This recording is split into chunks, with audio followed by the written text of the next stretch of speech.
Welcome to Emerging Leaders for 2023. All thank you to Townsville City Council, Smart Precinct, and our wonderful Townsville Youth Council. We are here learning about authentic and vulnerable leadership. One of the things growing up in school is that no one was taught leadership. You're never taught that as a subject. So here at our Emerging Leaders program, we are all about developing our future leaders' skills, developing the leadership skills for high school kids and beyond. One of the benefits of the Emerging Youth Leaders program is our wonderful keynote speakers lineup, including Councillor Susie Batkovic, former Olympian and basketball player, Joe AhKuoi, Strive Lane, developing tomorrow's leaders, just to mention a few. The value and the worth of their words is immeasurable.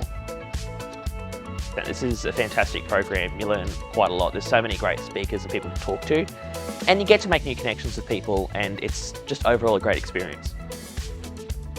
We're listening to a few keynote speakers who have experience in the leadership areas. We're also doing a few activities that will talk through and hone in on leadership skills, and we're also creating an artwork piece. You know, we're taught a lot how to understand things physically. I just want these young people to take away a little bit of understanding that feeling is important and never to dismiss, and to know that there's more than just what we see around us. Influence is super important, and what we share is super important as well. As a council, we are proud to be able to empower Townsville youth to be involved in programs like this and to get their ideas through to the council. It's definitely helping me consider what I want to do in the future, and it's a fantastic event and they've done so well.